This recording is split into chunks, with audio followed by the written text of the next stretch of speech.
right within that. Sorry, I'm I recording. I rather knew that this is what I wanted to do when I grew up, and that's peculiar. I don't think a lot of little kids know that at that age, but it was a sort of an obsession based on um, magazines, books, articles, films of the time. I our dad took us to see Jaws when we were very little, and like films that were very influential like that really stick into your brain. But I realized that there's you know grown-ups that do this for a living, and they did it in a place at that time called Hollywood, and so that was the course that I took. And so I would actually imagine all the time, like, what is it going to be like? What am I going to be doing? I would project myself into like a mental picture of the future, like working in a studio, or it's almost like make believe scenarios as a little kid. But I think that helped actually, you manifest your own destiny one way or the other.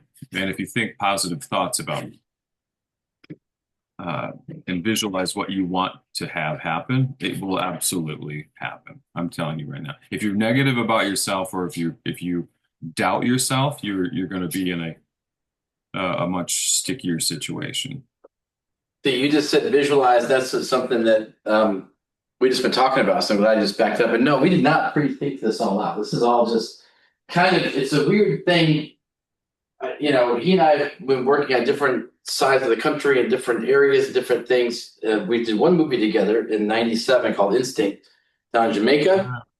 And then he did one commercial with me in North Carolina, but that's the only two jobs we've done together. But the way that what he's saying right now and what we've had to do to have all the things that we've done or whatnot, that's it. That's the whole mentality. So to hearing that from him, and I just said it a few minutes ago, makes me feel pretty good that you guys are hearing it. And we did not pre-plan this. It's just how people think. You have to visualize it. Be strong. I think it's basically the growth mindset, that with what you were talking about is the fundamental principles of growth mindset, what growth is. Well, the thing I'm going to ask you because they don't know your history. I'm just going to kind of throw some stuff at you. Was there ever a time? I know the answer to this. Was there ever a time you were really starting that you were doubting?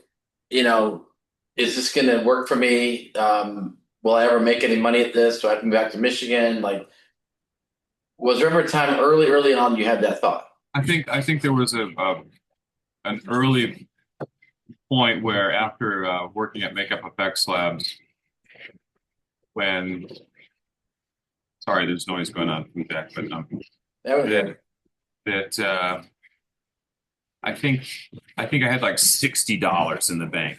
I'd gone through all my student loans, and my school was over, and I was like, ooh, this is going to be kind of tricky. And I had an opportunity to go to sorry to go to an art school in Michigan called Kendall. And I thought maybe I don't know, maybe I should go back to that. I don't know. And I talked to my dad about that, and he was like, "Nope, you're not doing that. You can't give up now just because you have $60 in the bank. Who cares?" But I was only like 19 or 20 at the time, so it was you're in panic mode. You don't really know what you're doing that much at that age.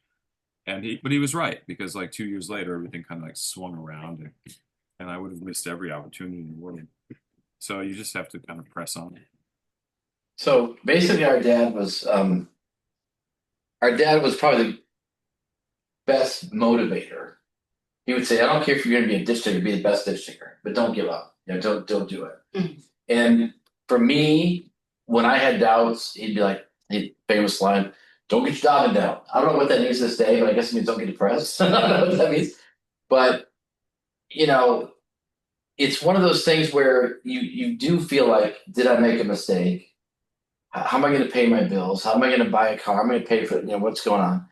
And like he's saying, you have to just believe that all the seeds that you're putting out there, there's going to be some return. There has to be. If you're doing the right thing, talking to the right people, showing up. One thing to talk about in the book, and Shane hires people, so I asked him about this. Like when it comes to, let's say you get someone on a job, they finally get an opportunity. What are some of the biggest things that you look for in people that you're hiring? One second. Okay. We're going to ask them to wait just 10 minutes because it sounds like they're building a dungeon. It was really, they were supposed to come last weekend to avoid this. Anyway, carry it. Go on. It's okay. So when you're hiring people, what do you look for? Well, they have to have talent and they have to have, but they also have to have the chemistry of working as a team because otherwise they're no good to me. If they're egomaniacs or if they're irresponsible and don't show up or they don't actually produce in a timely fashion, then they're absolutely not workable. But if they have the work ethic, and first off, it's all talent based, but if they have the work ethic and the people skills, you have to deal with actors and directors and a lot of different personalities, and you have to befriend a new group of 200 people every 3 months. So you just have to find people that are very good. The chemistry of that group has to be very good as well. But I think it's also the people that are very motivated and bring a lot of things that you're not thinking of yourself. That's what you really need. You need to they're not just doing what you ask them to do. You want them to like show you something you weren't thinking of, and that's really important.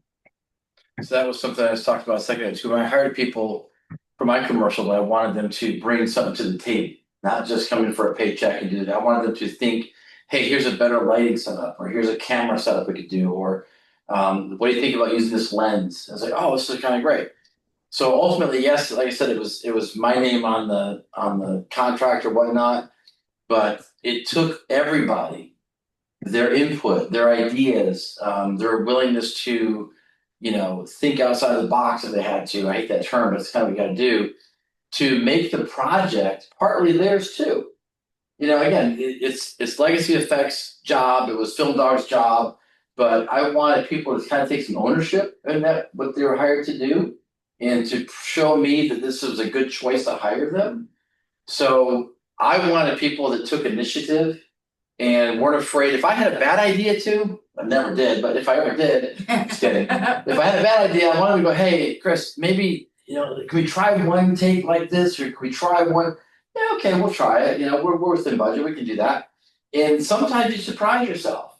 And when you give those people that little extra nudge and they feel really good about what they're doing, they give even more of themselves, and it's better for everybody. Camaraderie. You're working, what, 12, 14 hours with people or more, 6, 7 days a week for months on end. You better like these people, okay? Yeah. And whether it's a week-long commercial or several weeks or months on a TV series, whatever it is, you just have to get along. So soft skills, those things like your ability to listen to people and to problem solve and take initiative and lead when you have to lead, those are probably some of the biggest skills. Yes, you want talent, like he's saying, but if you don't have the people skills, that talent isn't worth anything because you're a pain in the ass. Where do you go to learn people skills? Like I have a problem saying things palatably. If I say, hey, look, that looks bad. I don't like the way you did that. I wouldn't say, oh, well, why don't we try that? I say, and maybe that's just because of the way I think, but where do you learn that? Soft skills, well, what is like people skills? How to talk to people in a way that doesn't offend them. In today's world, it's kind of hard because everybody's offended. But I don't know, Shane, when you got someone who's kind of being a pain in the butt, how do you correct it? You just fire them, or you talk to them? What do you do? It depends on what level that they are. If they are really, there's different categories. There was a guy once that was a really nice guy. He was a really nice worker. But he was working with a very famous actor, and he was always up in the guy's, really close to his face and correcting things. But this guy had tremendously horrible bad breath. Oh man. And the actor complained to me, and I was like, "Oh my God, what? He's got like." I was shocked because I was like, Jesus, he's been in this guy's face for weeks, and Robin didn't say anything, so I had to like take him aside. And he's a 30-year-old guy. You'd think that people know like Hygiene. personal hygiene is pretty simple. Brush your teeth, like, but it was so strange that you have to sit and talk to people and go, hey, the actor would really like you to not breathe in his face. Don't breathe when you're around me. That's one way. The other way is if you're trying to, but you do it in some constructive way. But the other way is like if you're trying to, you listen to people for their ideas, but sometimes you talk to them in a way that swings it around so that the conclusion is, I try to make it seem like it's their idea. I know it's not, or it's maybe I'm helping them along the way, but if it's not me just telling them directly, sometimes you have to say directly, like it needs to be, the director would like this to be black or blue. You can't make it red. But if it's like an exploration of shapes or types of rigging or things like that, sometimes you can have a conversation where you can kind of make it so that they kind of come to the conclusion themselves and it feels like their idea. That way they have some ownership in it and they feel better about doing it as opposed to just being dictated to. And I think that's the biggest thing that you have to do. You can't just constantly dictate to creative people because they don't function that way. Right. Yeah, that's the one thing that in my other line of work is communication skills. And we don't really teach communication skills anymore. We think, oh, we're just talking and listening and whatnot. But one of the biggest things is communication. Verbal is only 7% of what we understand. Mm-hmm. The rest is body language, tone, eye contact. So if he came up and he was like, what, very handsy and in your face, you're naturally going to react to that versus what he's saying. Mm-hmm. So how you talk to people, and as a creative person, we see it. Like one of the things that used to drive me nuts when I was editing, you'd edit on a computer screen, and the client would say, my name and logo is not big enough. Well, it's on a little computer screen. Imagine on a bigger TV. They can't. So sometimes people that are not in a creative mindset, they don't have the same capacity to understand and process information. Like I'm a very visual person, color, I can see things. Other people, business owners, they're very black and white. They're very just, how many sales I have a day, what do I got to do? They don't see that. So knowing how to talk to people to convey your idea is probably bigger than anything, because if you don't get hired. Am I wrong? Right? No, yeah. Yeah, sometimes you learn the hard way. You hire people and then you find out later that they're not compatible, But all of those things are true. You just, especially on projects that have a lot of pressure behind them and deadlines, and chances are you're going to be away from home for long periods of time, like we are. And there's all those factors that what I do, what we do, it's not a normal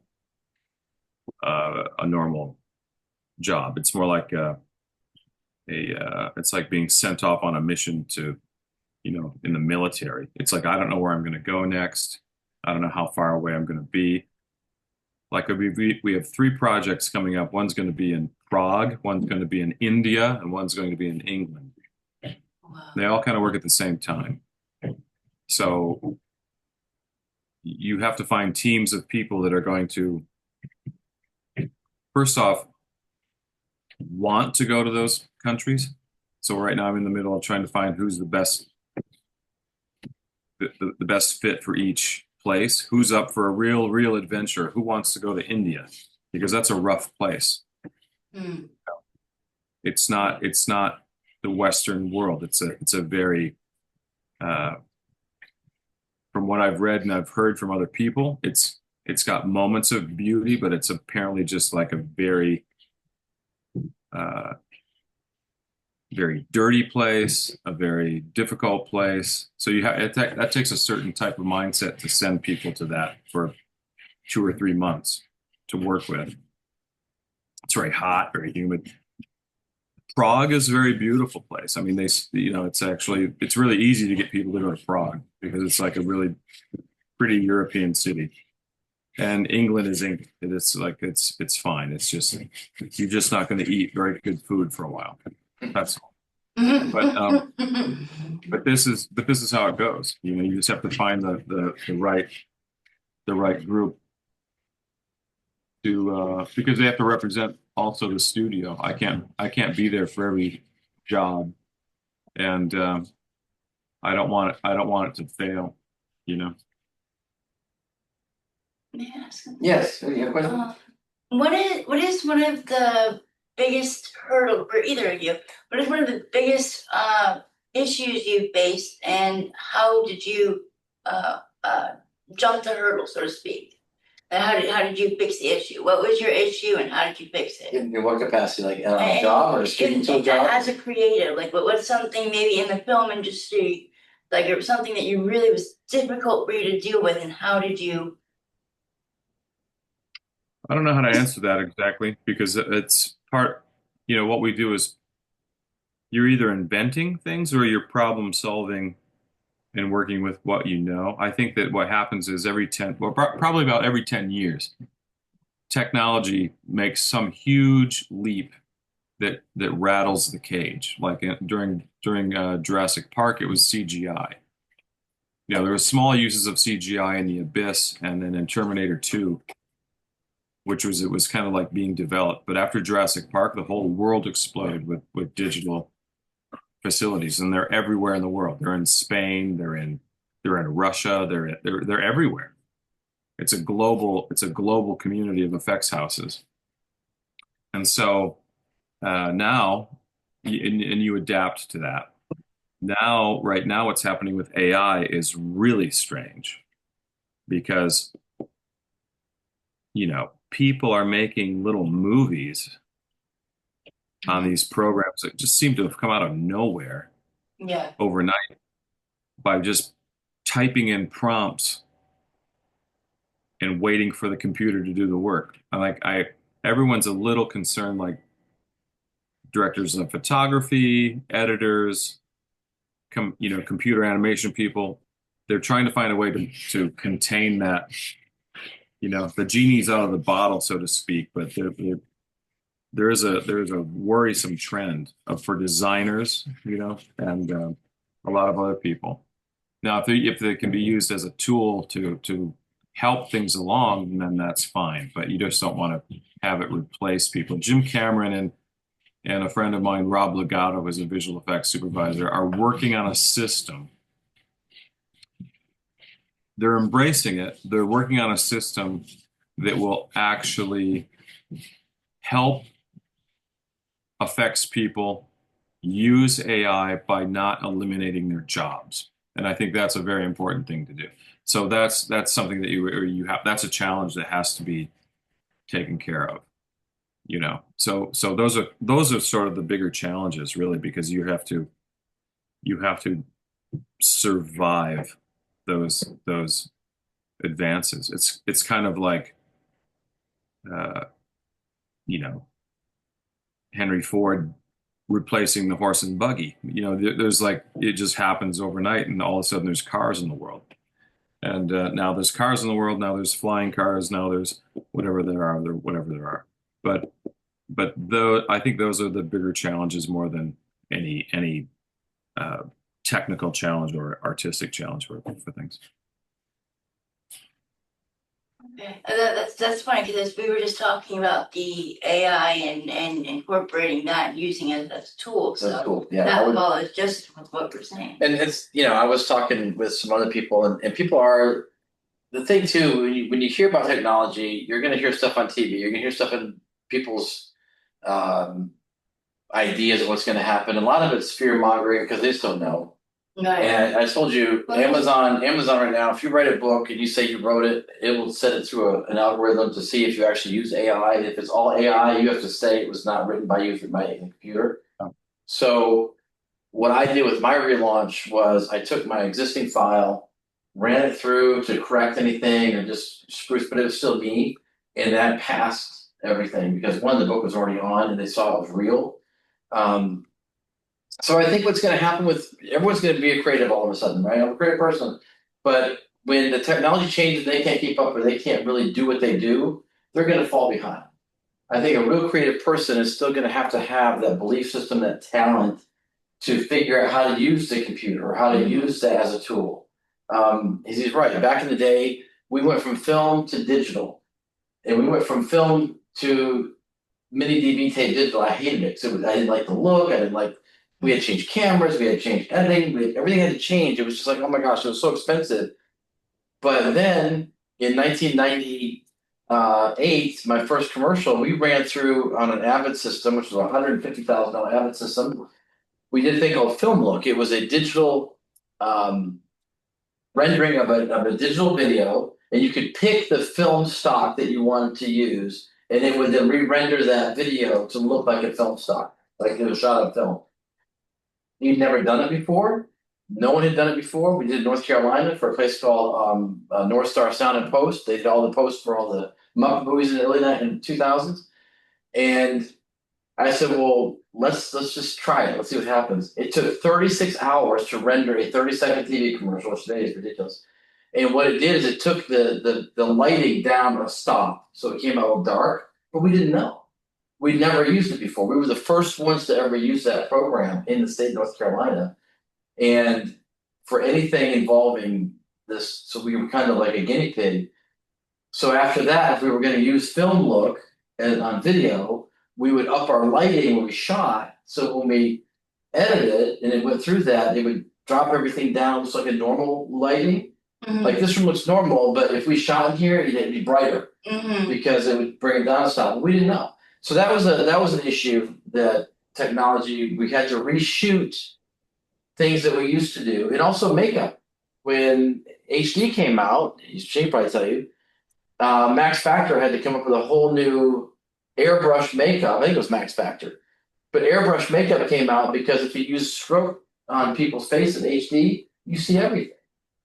I did a commercial with Work Done, the football player, for ESPN. I produced a piece for ESPN, and we paid this girl $850 to come out with an airbrush like on t-shirts, but she did the makeup on it because it's smooth.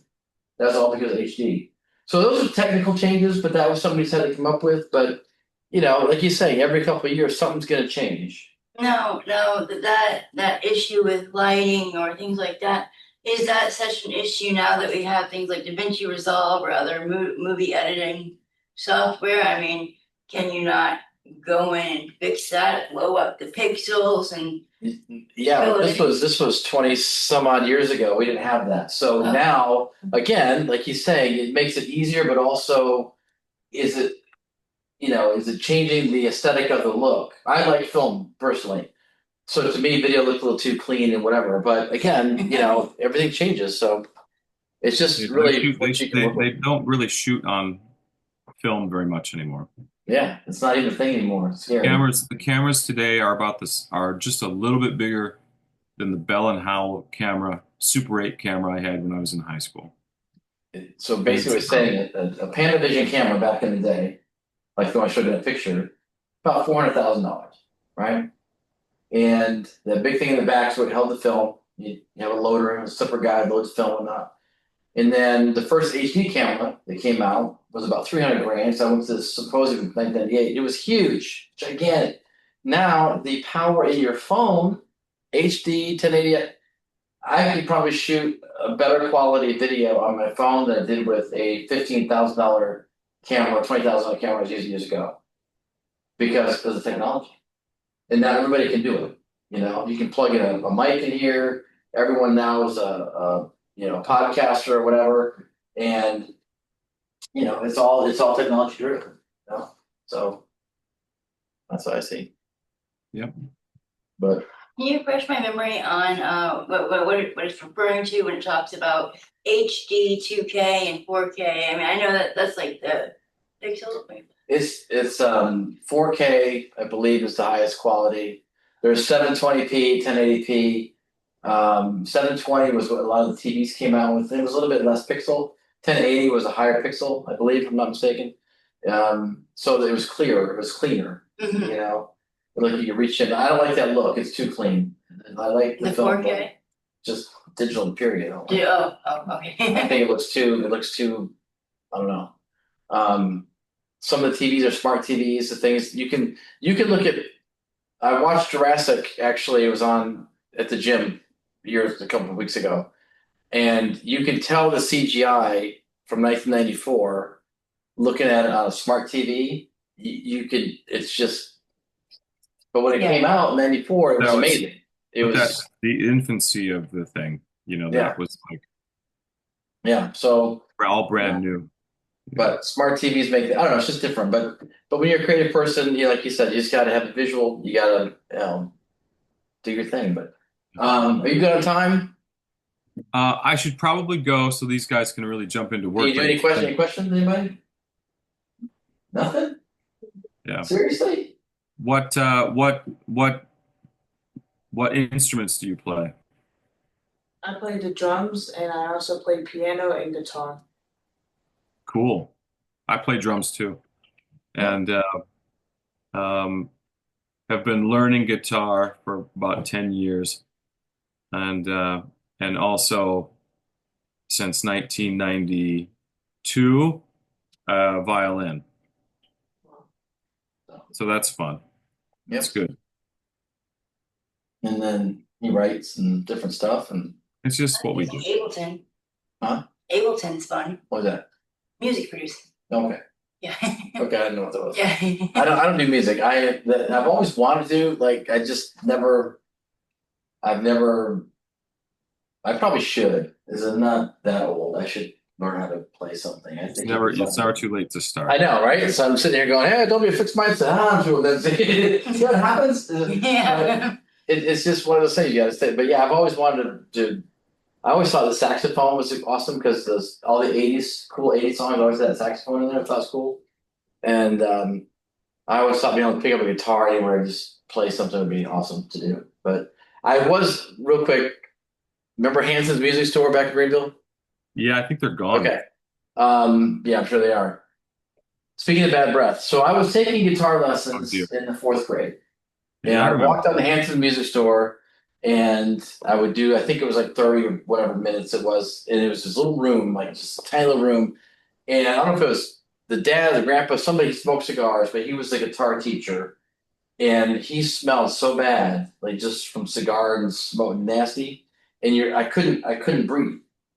So I couldn't focus on what he was trying to teach me.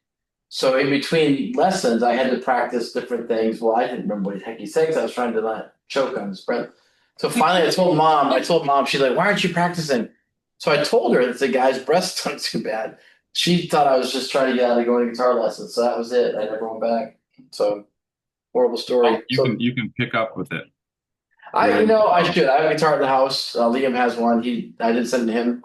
I should go get it tuned and just see what I can do. I think it'd be great. So again, technology, go on YouTube, different things. It's so much. But The beautiful thing about Ableton is you don't even need to actually play an instrument. You more or less have to have rhythm and understand time beats and things like that. So you can make your own sounds. You can pick an instrument and then add another track and do multi-track to make a song. But do you ever learn how to play music, or you just do computer? It's just digital. See, I think that's one thing about. I think you should know how to read music and play. That's just me. I Yeah. like how to read music. That helps a lot. So, any All other right, questions? Before we go, can we break? Well, good. Is portfolios going to be later? His portfolio? We said we were going to talk about portfolios. I actually need to Yeah. do my portfolio. Yeah, So. we're gonna talk about it later. Yep, Okay. it's all good. Well, it's Okay. nice to meet you all. I'm glad this worked out. So awesome. So tell them Superman 4 is out. Well, it's out now. Yeah, It's doing pretty well, so we're happy about that. good. So And Superman 4. there's a lot of good examples of different types of things that we did in it as well, makeups and robots and suits, and you know, it was a very nice, very fun project to do. Cool. And then of course, Yeah. Aliens Romulus in August got the Oscar nod, so that's pretty cool, right? So awesome. And then that painting behind him, I love that room. Which is never going to get finished because we're never here. but yeah, he paints very large things. So, but all right, man. Listen, I'll let you go then. It's 1:45. Let's come out in a half hour. We'll take a little break here, and Right. you know, we did not hear anything in the background, so it was all good. And Okay, good. so you guys have no questions for real? Okay. Well, I agree. I agree. Thanks, guys. All right, man. Okay, I'm looking over here. Talk to you See you, soon. buddy. See ya. Thank you. You're welcome. Thank you. See ya. Tell Wayne hi. Hey. She's right there. Oh, Wait, she'll where come is she? sit- Tell her to get in here. Wait, just come in. Can you see This her? is Wen. You can't see her. Wen, wait a minute, stay right there, Wen. Wen, hey, Wen Hello. is a incredible artist. She's from China. She does paintings and things. She also was working with Shane in film. So the cool thing about being a creative is you can find a creative person, and it's awesome. So there she She's is. much better. She's Thank much you. better than me. Well, okay, that's cool. See, something You- weird. and she looks That's Okay, awesome. thanks, guys. All right, guys. Bye. See you later. See ya. All right. Ciao.